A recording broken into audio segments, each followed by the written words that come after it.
Bonjour à tous, j'espère que vous allez bien. Bienvenue sur la chaîne Island Guidance. Alors là, on se retrouve pour la première fois, non pas dans la cuisine où je vous accueille habituellement, mais dans mon salon. Je voulais faire une sorte. C'est pas forcément une vidéo intro pour le mois de mai, c'est peut-être plus une vidéo réintro pour moi. Parce que ça fait plus de 2 mois que j'avais pas fait de vidéo et je pense que ça serait important que je vous raconte un petit peu ce par quoi je suis passé. Et ça fait pas que 2 mois, ça fait bien plus longtemps, mais. Pour ceux qui ne me connaissent pas, ça permettra aussi peut-être de donner un meilleur visuel de qui je suis. Ça fait plus de 2 ans que je fais cette chaîne YouTube. Je l'ai démarré un petit peu au hasard. Si vous voulez, en fait, moi dans ma vie, j'étais coiffeur depuis 17 ans, enfin aujourd'hui. Et arrivé vers la trentaine, je me suis rendu compte que ça n'avait plus forcément de sens, ou en tout cas, j'aimais ce que je faisais, mais je me suis dit, est-ce que j'ai pas fait le tour des choses? Et je me suis vu arriver à 30 ans et je me suis dit, mais merde, Benoît, t'arrives à 30 ans, si tu ne bouges pas maintenant dans ta vie, dans 10 ans, tu reviens, il n'y a rien qu'à bouger dans ta vie, tu es au même endroit, à faire exactement la même chose, et ça m'a effrayé. Je me suis dit que si je voulais que ma vie elle change, il fallait peut-être que je change des petites choses. Et vu que j'ai un goût prononcé pour la démesure, j'ai pas changé de petites choses, j'ai tout changé. J'ai quitté la relation que j'avais à l'époque, l'appartement que j'avais et mon boulot. Paf, je me suis retrouvé dans une espèce de courant euh, qui a été très perturbant pour moi. Et puis, du coup, je me suis retrouvé dans cet appart que je viens de prendre qui était entièrement vide et il fallait déjà que je le décore. Cet appartement, très vite, ça m'est venu l'idée de faire, pour la première fois à mon goût, je voulais que ça soit c'était mon vrai premier appart qu'à moi. J'avais déjà vécu en couple, mais jamais seul dans un appart. Vraiment à le choisir tout seul. Et je l'ai décoré petit à petit un peu comme l'image d'une île déserte. Et pour moi, c'était naturel, c'était le terme island. L'île déserte, c'était ça, c'était moi. C'est moi qui m'étais retrouvé à quitter un navire, donc celui de l'entreprise dans laquelle je bossais depuis plus de 10 ans, à peu près 10 ans, retrouvé dans une espèce de flot euh, où je ne savais pas où j'allais aller, et tout reprendre à zéro. Donc le terme island est venu de là, l'île déserte. Cette île, c'est moi, et tout ce que je vais créer, je redémarre à zéro ma vie. Peu de temps après, j'ai créé cette chaîne où je faisais à l'époque bon, du coup, de la voyance, divination, des tirages de cartes, et j'y croyais pas encore parce que je ne connaissais pas. Euh, Ceux qui m'ont connu depuis les tout débuts, ça correspondait vraiment à mon début dans la cartomancie, on va dire. Et ceux qui me connaissent savent que moi, une de mes grandes blessures, c'est un manque de confiance en moi. Mais bon, je suis pas le seul, ça tombe bien. Et, euh, et en fait, petit à petit, je me suis laissé happer par les choses parce que je me souviens, je faisais des tirages comme ça, souvent à des amis qui venaient se faire coiffer. Et puis un jour, j'ai annoncé à une jeune fille dans les tirages de cartes, je lui dis, bah écoute, moi, dans ce que je vois, bah, c'est un héritage. Puis elle avait personne, ni de malade, ni quoi que ce soit autour d'elle. Et elle m'a envoyé un message 2 semaines après, elle venait de toucher un héritage. Je crois que ce jour-là, elle a été étonnée, mais le plus étonné, ça a été moi. Parce que c'est là où je me suis rendu compte que les cartes, elles avaient un vrai. Enfin, pas que les cartes, mais que l'intuition, on était capable, grâce aux cartes, d'avoir des informations.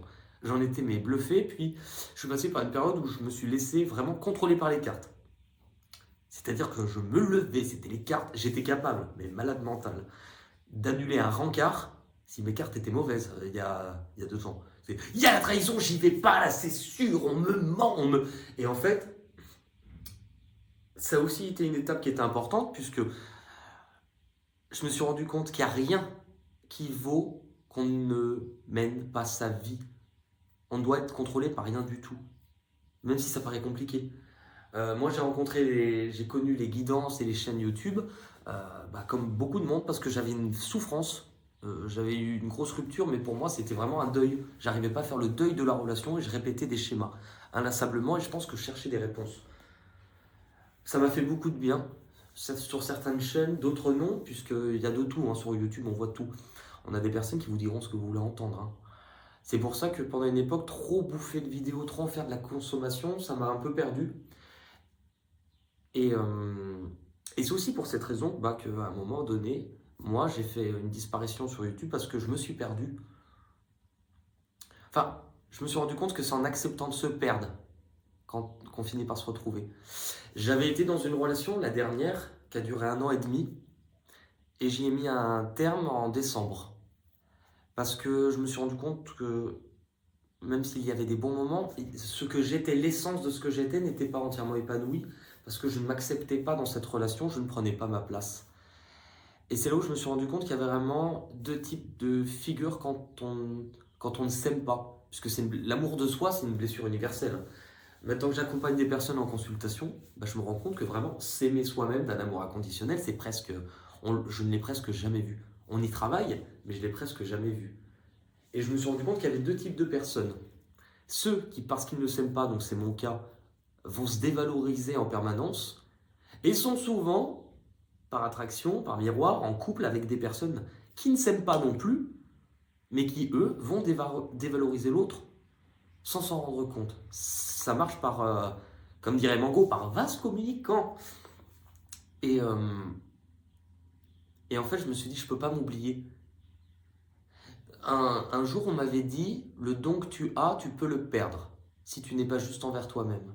Alors, je ne pense pas, parce que j'ai compris, je ne pense pas qu'on perd cette faculté, parce que déjà, pour moi, ce n'est pas un don. L'intuition, on en a tous. On peut la faire travailler, mais on n'en fait pas tous un métier. On peut tous apprendre à jouer d'un instrument, on ne va pas tous jouer comme Mozart. C'est ça la différence, mais tous on peut la faire travailler. Je me suis rendu compte qu'en fait, c'est pas quelque chose qu'on te donne et qu'on te prend si tu t'es mal comporté. C'est que c'est quelque chose que tu développes, mais que plus tu t'éloignes de toi, plus tu te coupes de qui tu es, donc de ton intuition, et plus ça s'en va. L'année dernière, j'ai dû beaucoup bosser sur mon ombre. Mon ombre, en fait, c'est tout ce que j'avais refoulé de moi, notamment pendant cette relation, justement, où je me suis oublié, où je me suis presque vu comme quelqu'un, je me suis pris en pleine face l'image que je me renvoyais moi-même et que je n'aimais pas. Et je me suis rendu compte que je ne pourrais pas construire quoi que ce soit avec qui que ce soit si je ne m'aime pas d'abord. Et je me suis rendu compte de tout le temps que j'ai dépensé à plus penser aux autres ou à l'autre qu'à moi. Et je me suis dit, c'est quand même toute cette énergie que j'ai dirigée sur quelque chose à l'extérieur, alors qu'en fait, le changement, ce que je devais comprendre, c'est que déjà, ce que je devais commencer à aimer, c'était ça, ce qui était là-dedans. Donc ce qui est génial, c'est que la vie, mine de rien, elle vous fait pas chier par hasard. On m'avait toujours dit depuis le début, on m'avait dit, te pose pas trop de questions. On m'avait dit, dès le début, tu verras les cartes, ce que tu sens, ça va grandir, ça va évoluer, j'y croyais pas. Aujourd'hui, je peux vous assurer que j'y crois. Non, parce qu'en fait, comment vous indiquer? Quand les gens commencent à me dire, mais Benoît, ce que tu nous dis dans les cartes, c'est vrai, ou ça se passe, ou c'est pas les cartes qui sont magiques, c'est qu'il y a une certaine connexion. Moi, je me suis rendu compte, par exemple, en testant, que quand je suis pas bien ou quand je suis triste, je ne suis pas sûr que la source qui va m'adresser des réponses, qui va passer par moi pour vous donner du coup des réponses, soit la même que quand je vais bien. C'est d'ailleurs pour cette raison, à un moment donné, que j'ai un peu coupé le fait de faire des tirages si je suis pas bien ou en colère. Parce que très vite, si je suis en colère et que je fais un tirage à quelqu'un, naturellement, je vais avoir accès chez la personne à ce qui va la mettre en colère, à ce qui va lui faire peur. C'est, pour revenir à une image, c'est comme si quand je vais bien, j'ai accès à vos rêves, quand je vais pas bien, j'ai plus accès à vos cauchemars. Et en parlant de cauchemars, justement, j'ai dû affronter les miens et j'ai eu de gros événements qui se sont enchaînés. Je me suis séparé début décembre. C'est vrai que c'était pas la bonne période, on était juste avant les fêtes et puis ça faisait quand même 1 an et demi. C'était compliqué et en même temps, si je ne le faisais pas, j'avais l'intime conviction que je me perdais à jamais et que je me ferais bouffer, ou en tout cas que l'un comme l'autre, on ne pouvait pas se rendre heureux dans cette relation. C'était pas possible que je sois heureux dans cette relation. Quand j'ai dit non, il s'est passé quand même un événement qui a été très perturbant pour moi. Quand j'ai réussi à dire stop, j'ai entendu pour la première fois une voix qui m'a dit, je crois que c'était du côté gauche, mais je crois, parce que c'est souvent ce côté-là, qui m'a dit, mais quelque chose de très doux, et je ne savais pas si elle était à l'extérieur ou dedans, c'est-à-dire si c'était une voix qui me parlait, la mienne, si c'était ici, et j'ai entendu, tu as fait le bon choix. Ça m'a travaillé. À cette époque-là, donc c'était en décembre de cette année, je regardais plus du tout de guidance de personne, hein. Et je suis tombé sur une vidéo de Jérémy Beck, qui à l'époque ne m'avait jamais parlé, où il démarre la vidéo en regardant et en vous disant, si vous posez une question de savoir si vous avez fait le bon choix ou pas par rapport à ce que vous venez de laisser, sachez que vous l'avez fait. Au moment où il a dit ça, j'ai senti, mais alors dans mon cœur, ça faisait vraiment écho et résonance avec ce que j'avais entendu. Et je me suis dit, j'ai peut-être pas inventé cette voix, peut-être que vraiment c'est en train de bouger. Et ça a bougé très très vite parce que j'ai fini par comprendre qu'effectivement, dans une relation où on s'oublie, où on sait qu'une part de soi n'est pas heureux, mais parce qu'on a tellement peur de ne pas mériter mieux, ou de se dire je ne récolte des autres que l'amour que j'ai pour moi, et ça fait peur d'aller oser tout recommencer, ou en tout cas de se retrouver seul. En me séparant, je me suis retrouvé seul à ce moment-là et je me suis rendu compte à quel point j'appréciais pas vivre seul. Et plutôt que de combler, Covid oblige, plutôt que de combler ce manque, je me suis dit c'est peut-être là le moment d'affronter ça et d'aller affronter tes peurs. T'aimes pas vivre seul? Eh ben tu vas travailler sur ça et tu vas travailler d'arrache-pied. Donc je me suis un peu coupé et en même temps, je pense que c'était vraiment la bonne solution puisque mes sensations, mon intuition, elle s'est enflammée à ce moment-là. Elle s'est enflammée, c'est-à-dire que j'ai eu corporellement des choses que j'avais jamais eues. Des fois, par exemple, il y a alors un terme dont beaucoup ne connaissent pas forcément ça. Il y a la Kundalini. Je ne savais pas ce que c'était. Et un jour, ça m'arrivait quelques fois, je vais dormir chez des amis à moi. Donc forcément, j'arrive avant le couvre-feu, je dors là-bas, je repars le lendemain. Et dans la nuit, j'ai cru que j'allais crever, qu'il fallait m'emmener à l'hôpital. J'ai senti, en fait, au moment, je fais comme un état de méditation quand je me couche. Et à ce moment-là, je me calme, plus de pensée. Et au moment où j'ai plus de pensée, il y a un truc qui se passe dans mon corps, j'arrive pas trop à l'associer, mais comme si on me jette dans le vide et une explosion. Tout de suite forcément, j'ai peur, j'étais dans le lit comme ça, dès que je reprends les pensées, la sensation s'arrête. Je me dis c'est bizarre, ça peut pas être que physique puisque ça correspond à mes pensées. Quand j'arrête mes pensées, ça vient, cette sensation de lâcher prise, d'explosion de l'intérieur au niveau énergie. Et quand je repense, elle s'arrête donc. Et en fait, j'ai réessayé de me calmer. Et à chaque fois que je n'avais plus de pensée, paf, on me jetait dans le vide. Et ça faisait c'était même pas une vague, c'était une déferlante qui partait de mon corps, qui faisait.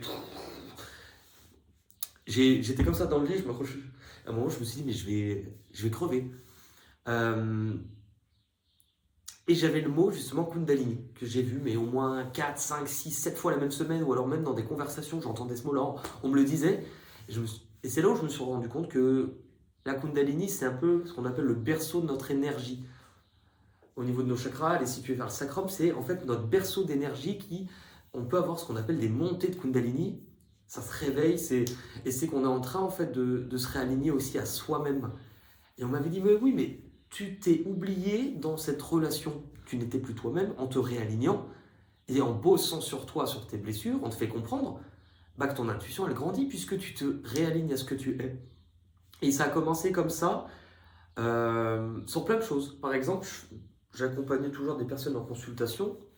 Je commençais à ressentir en janvier, par exemple, des choses physiques.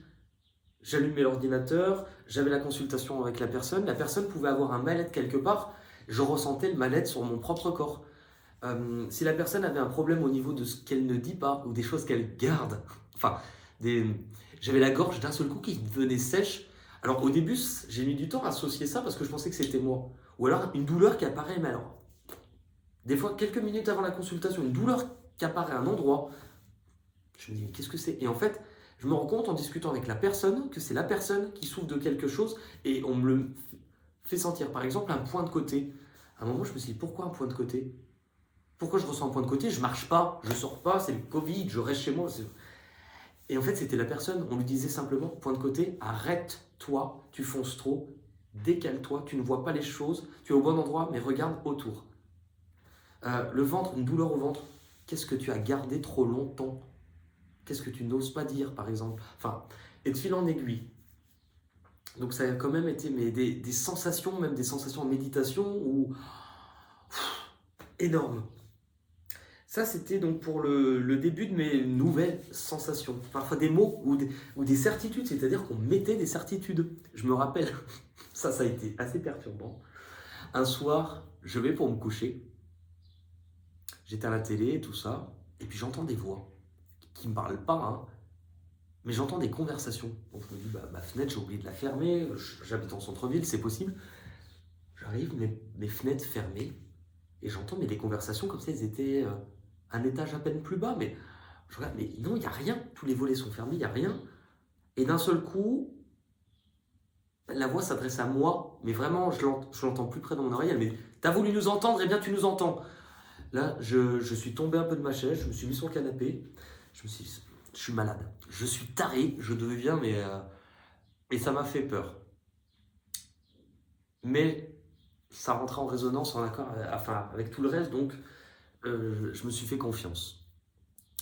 J'ai eu également un gros dossier à vivre sur le mois de février, qui n'a clairement pas été le plus facile. Je pense que de ma vie, j'ai jamais vécu cette sensation d'être autant terrifié, mais vraiment terrifié. Je vous donne aussi des éléments parce que je pense que en ayant aussi eu des consultations après, il y a des personnes qui sont passées par là. Mois de février, ce qui s'est passé, c'est que j'ai commencé à faire des cauchemars.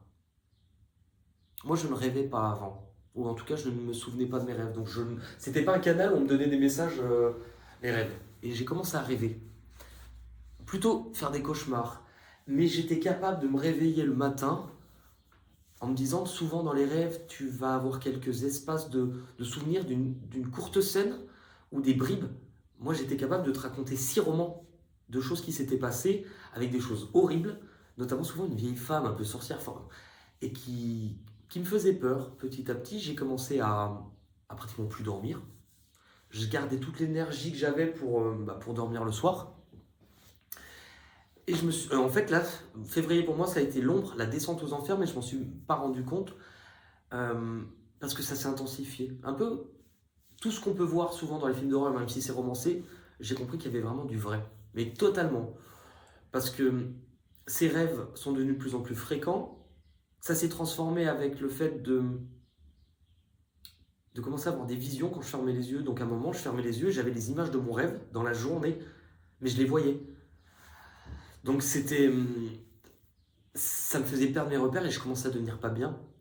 Et je me suis pas rendu compte en fait de m'être coupé des autres, donc de mes proches, de ma famille, de mes amis à ce moment-là, mais on m'en a parlé après.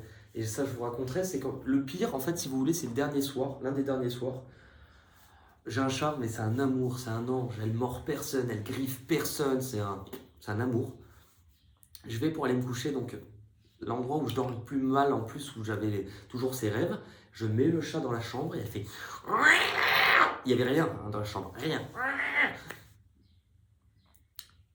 Et je me couche, et là ça repart, où je ferme les yeux, j'ai des images qui viennent, comme des flashs, ça faisait... J'étais épuisé, et d'un seul coup, je sens, j'ouvre pas les yeux, mais je sais que si j'ouvre les yeux, il y a quelque chose qui est au-dessus de moi. C'était presque comme un souffle que je chantais, et presque comme si, mais vraiment du bout des doigts, on me faisait ça. Et là, je me rappelle d'une phrase qu'on m'a toujours dit, si jamais ça arrive, surtout n'aie pas peur. Vous foutez de ma gueule? Parce qu'on dit ça, mais déjà ça se passe jamais le jour, ça se passe vraiment la nuit. Et là, en fait, à ce moment-là, j'ai même entendu une voix, et cette voix, elle m'a dit, tu m'appartiens. Mais avec une voix, tu m'appartiens. Et je me suis, désolé du mot, je me suis chié dessus, mais vraiment, le lendemain, j'ai éclaté en larmes. Et j'ai appelé un de mes meilleurs amis en lui disant, je veux plus rester chez moi, les murs ils bougent, je veux plus. Et en fait, j'avais eu l'impression, dans mon souvenir, d'avoir passé un peu quelques jours dans le brouillard. Et je regarde les pages de mon cahier, parce que je note mes rendez-vous sur un cahier, et je regarde. Ça faisait 3-4 semaines que j'étais comme ça. Et là, je me dis, mais il s'est passé quoi pendant ces jours? Je m'en souvenais même pas. Il y avait des journées où je ne sais pas ce qui s'est passé. J'ai fini par en parler à une amie à moi, et je l'ai insultée, mais je sais pas pourquoi, mais je l'ai insultée. Dans ma tête, on m'avait dit que c'était elle qui était en tort, donc je suis pas de nature violente, mais alors là, et elle me dit, Benoît, c'est pas ta voix, c'est pas toi qui me parle, il y a autre chose. Et effectivement, j'avais bien quelque chose sur moi, hein. J'avais bien quelque chose qui n'était pas beau, qui n'était pas de la lumière. Euh, Comme je comprends un peu mieux du coup maintenant les vidéos de Sandrine Muller quand elle disait j'ai été attaquée. Je comprenais pas à l'époque, maintenant je comprends mieux. J'ai connu ce que c'était d'avoir été mais effrayé, mais vraiment jamais effrayé comme ça. Euh, et il a fallu, elles ont été trois pour m'enlever cette entité que je vais même carrément plus appeler un démon pour moi. Et quand elles me l'ont enlevé, j'ai senti mais vraiment à l'intérieur de mon corps, vers mon cœur comme un cadenas, paf, un cadenas qui s'ouvrait. C'est comme si on ouvrait un robinet d'amour que je sentais de nouveau couler et la sensation de passer du brouillard, du temps gris à d'un seul coup le soleil et que je voyais enfin le soleil. À ce moment-là, en fait, je suis allé marcher, je sors chez moi et j'entends une voix, mais qui était une voix qui me parlait dans le cœur. Puisque chaque mot, c'est comme une corde, comme si j'étais une guitare qui me faisait vibrer de l'amour. Et elle me dit, ne prends pas cette rue, prends l'autre rue. Ok, je prends l'autre rue et je passe devant une église à côté de chez moi. Ça fait 2 ans que j'habite ici, cette église, elle a toujours été fermée, toujours. Ben alors là, grande ouverte. Je rentre, je ne suis pas forcément habitué aux églises, je rentre, je m'assois, j'étais le seul. Mais vraiment, l'église, elle est immense, hein, j'étais tout seul. Et là, je me sens, mais même au moment où je le dis, je le ressens. J'étais bien. Je commence comme à avoir une envie de pleurer, mais pas de pleurer de tristesse, de soulagement. Et ça me donnait cette information en moi, dépose ton poids, dépose ton fardeau, dépose ta douleur. Et alors, je ne sais pas si c'est une voix qui m'a parlé là, enfin, dans tous les cas, elle m'a donné des messages. Je voyais de la lumière, des étincelles un peu, comme un peu dorées partout. Et cette voix, elle me parlait, elle me disait, tu as beaucoup grandi, tu as beaucoup appris. Mais n'oublie pas qu'une pièce de monnaie a 2 faces. Et qu'à chaque fois que tu grandiras, si tu grandis dans la lumière, tu ne peux pas faire comme si l'ombre n'existait pas. Tu devras tout voir. L'ombre, la lumière, et tu devras choisir. Tu devras te positionner. Il n'y a pas que des belles personnes. On n'est pas lumineux ou obscurité. On est les deux. Mais on a le choix de savoir où l'on va. Et là, je me suis dit, mais la vie est parfaite, magnifique. Donc j'ai mis, ça c'était vers mars, dans le mois de mars, j'ai mis quand même plus de temps à revenir parce que déjà ça m'avait épuisé. Après j'ai voulu comprendre, parce que cartésien sur certains trucs, j'ai commencé à voir autour de moi. Et effectivement, j'avais eu par exemple sur la période où j'avais cette entité sur moi, l'anniversaire de mon petit-neveu, on est en tout petit comité en famille, et je demande à ma mère, ça s'était bien passé? Elle me dit, bah, tu te rappelles pas? On t'a presque pas vu, hein. T'es venu, t'as mangé un bout de gâteau, t'es allé te coucher. Elle dit, tu n'as fait que dormir. Et c'était vrai que c'est la plupart des personnes que je côtoie ou avec qui j'avais des contacts sur cette période me disent, on n'a presque pas pu t'avoir, même en SMS ou souvent je fais des notes WhatsApp. On me dit, mais tu nous expédiais, t'étais concis, oui, non, enfin. Et j'ai juste une amie qui devait me rendre des affaires. Et elle est venue, mais à l'improviste. Et en fait, ce jour-là, moi je me souvenais pas trop. Elle me dit, je suis rentré chez toi, parce qu'elle est quand même assez éclairée.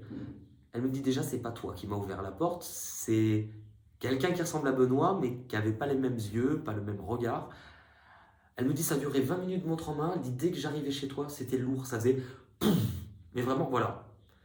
Je voulais plus être chez.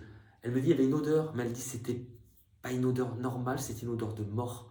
Et c'est vrai que je l'avais remarqué. J'avais beau me laver, 3 minutes après, je puais, mais ça sent. Et elle me dit, il y avait autre chose. Et elle me dit, tu me parlais, c'était pas vraiment toi. C'était. À aucun moment tu m'as demandé comment j'allais, tu me parlais de tout, de rien. Et c'est vraiment comme si moi je vois l'image comme si j'étais devenu déconnecté qui j'étais, une marionnette, et qu'il y avait ce qui était au-dessus de moi qui me manipulait en disant, allez, dis-lui ça, qu'elle nous fasse pas chier, hein, qu'elle s'en va. Enfin, donc voilà. Maintenant, bon, ça va mieux, mais il a fallu que j'apprenne aussi à me reprotéger, me libérer, à faire attention avec qui on fait affaire aussi, tout tout simplement. Toutes les personnes ne sont pas bonnes pour nous, pour vous.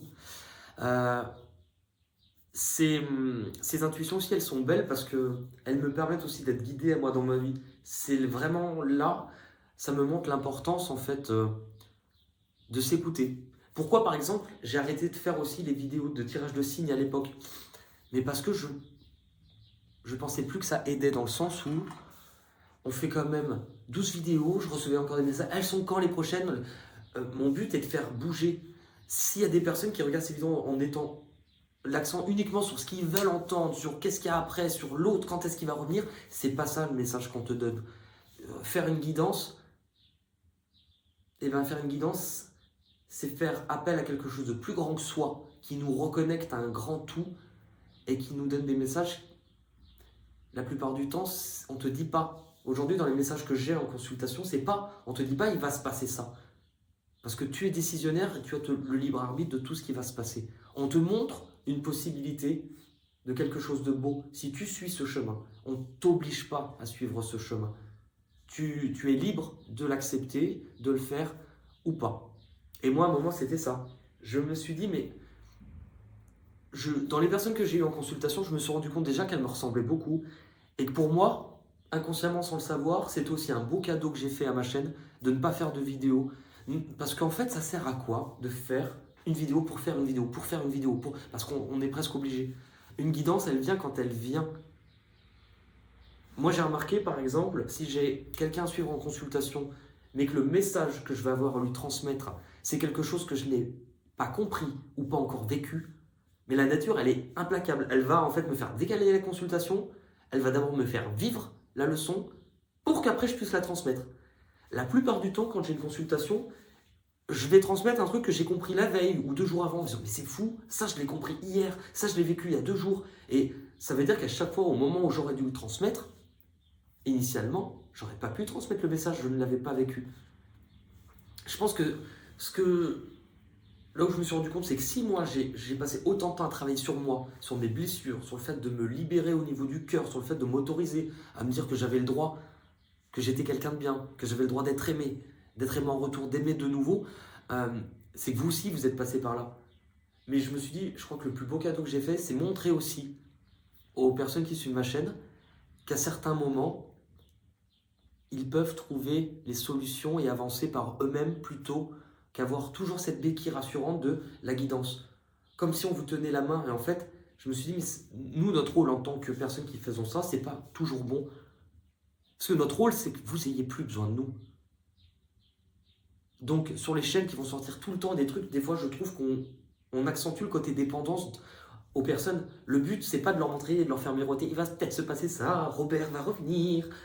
Bah non, le but, c'est qu'est-ce que toi, tu as à comprendre pour bosser dans ta vie, pour avoir toutes les clés et ne plus avoir forcément besoin. Après, écouter une guidance ou un message qui vient petit à petit, mais là, j'ai fait les tirages de signes, je les ferai peut-être pas tous les mois. Déjà parce qu'énergétiquement, je sais pas si tu as vraiment toujours beaucoup de messages tout le temps. Et quand je ressens le message, je le ferai maintenant. C'est surtout ça. Mais